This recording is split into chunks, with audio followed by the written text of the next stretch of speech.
Hi, I'm Elizabeth from Elizabeth's Healing Path, and this video is for my students of my Massage 101 class, but it's also available for my clients to see as well. I'm talking about setting up the room for your client. So I have a client coming in about 30 minutes, and I want to get my room ready. So one thing is just constantly, I have a friend who's very good at telling me in ways that I can improve my experience for my clients, and I very much appreciate that. And when you work in a big spa, other people there can do that. If you work from home, it's good to have that kind of feedback. How can I improve my experience for my clients? So I can just go around the room and I can say, like when I set up my room, I have plants in my room. Here's a snake plant, a ZZ, and I'm lucky that I have windows and I can have light so that I can do that. I've got a jade in the window, some succulents. I do that for a couple reasons. Not only does it add atmosphere, but it also helps clean the air. You might want to consider getting an air purifier in the room, which I have done, especially around times of allergies, things like that. It recently broke and I need a new one.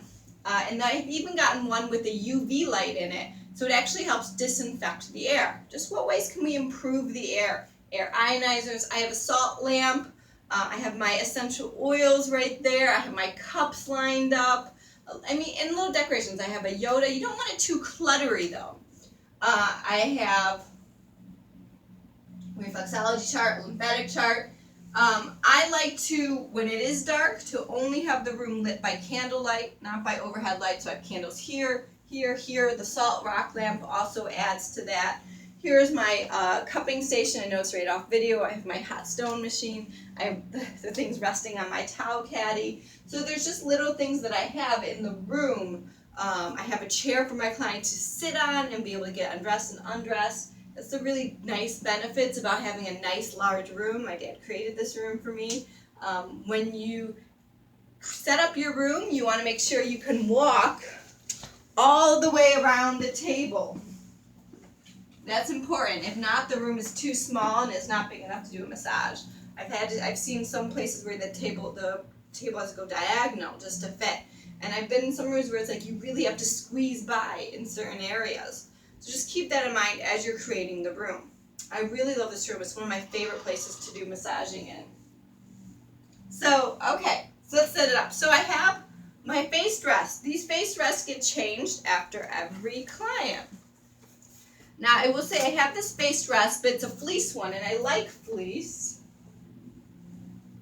But I've also taken a pillowcase, slid it, I did a little bit of sewing, and I have a draping pillowcase, because sometimes this is bamboo, this is softer, depends on what the client likes. So I have both options. This is a draping one, the fleece helps keep it in place.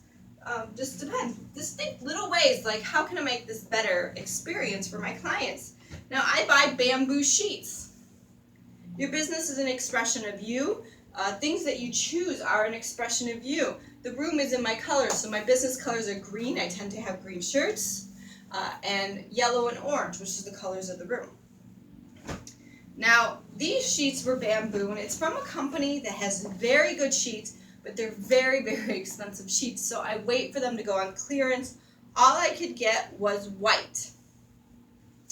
And so I wanted not white, so I tie-dyed them as an expression of my value system, which is playfulness. And my clients always comment on the sheets. They love how soft they are, they're eco-friendly, which is important to me, and that they love the tie-dye too. But, you know, we tend to attract like clients, so my clientele would like something completely different than your clientele. My clientele thinks it's fun that I hand tie-dyed my sheets. So these, again, are really soft, high-end sheets. If you're interested in them, let me, find the tag. I can't find the tag. Okay, and what else? There's no tag. I do have a blog post about it, though, about which sheets I like.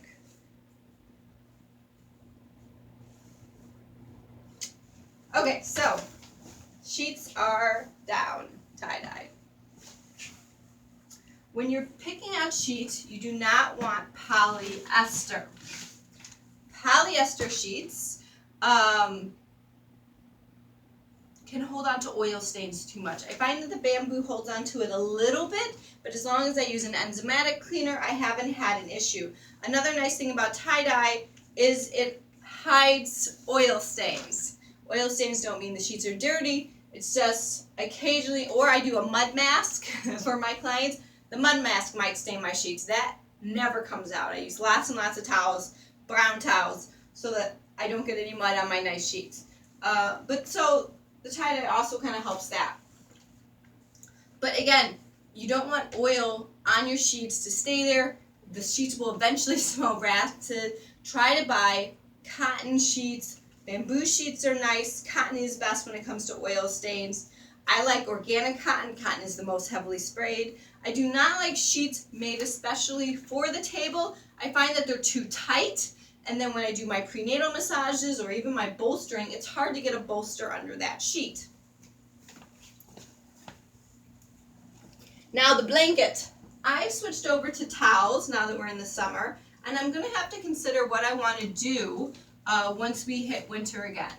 It's very standard practice in the massage field to use one blanket and just wash it at the end of the day. But I think this has all gotten us thinking a little bit differently in how we could protect our clients. And for me, it's something that has to be washed for every client. I only have 2 blankets though, so I need to get myself some more blankets or just staying with the towels. I'll probably buy some more blankets. I also have flannel sheets for the winter, so it's a completely different set of sheets for my winter clients. They love the coziness of the flannel in the winter, but I don't use them all year round. So there's these little tiny things, and that's what I said, it's great to have someone who can tell you, give you feedback. Oh, this is great, that's great, this needs improvement, or whatever it may be. So final finishing touches. I'm going to be making an essential oil bottle. So I have my bottle of distilled water here, and I'm just going to be filling up this spray bottle. It's a glass spray bottle. Anytime you're making anything with essential oils, you want to make sure it's in glass. Even for example, or I use this glass bottle here. This is my my lymphatic oil, so things like that. Little added touches, like I make these roll-ons and just give them away to clients first time. Then I say, hey, you bring it back, I'll fill it up for you for free. Just these little extra touches. So let's say I'm going to put some rose in here. I did create a signature scent, so the signature scent goes in the spray that they receive when they come into the room. Rose, some sage, and it's also in the roll-on, so that then when they smell this blend, they think of our lovely massages. Lavender, eucalyptus. There actually is a number, I'm not counting right now. I have a certain number of drops I usually put in. Marjoram and Haroldsium. I'm out of Haroldsium right now though. I just bought a Haroldsium plant though. And this just gets shaken up. And then when I change the sheets, or maybe right before the client's about to come in, I'll just do one of these. So the smell is on the sheets now, so when they're face down, they're gonna smell it, all that good stuff. So that's just a nice little touch. You can add these nice little touches to your room when you create your room. Anything else that I can think of? Yeah, it's all about creating atmosphere. Pay attention to what your ceiling looks like, because clients are going to be staring at it. You want to make sure everything is clean and sanitary. For example, I have these eye pillows that I use, and I made it its own cover so that this can get washed and the eye pillow is never touching the same client twice without being washed in between. This is really nice fabric. So there's just little things you can do like that to make sure that you give your client the best experience. I think that's everything that I do. Afterwards, I give them water and a piece of dark chocolate, stretches, things like that. So just creating that atmosphere for your client, it's part of your service. And of course, that atmosphere is going to change depending on your target client, because every client likes something a little bit different. I think that is all. So thanks for watching. This is me setting up my massage room for my client, and I'll see you in the next video.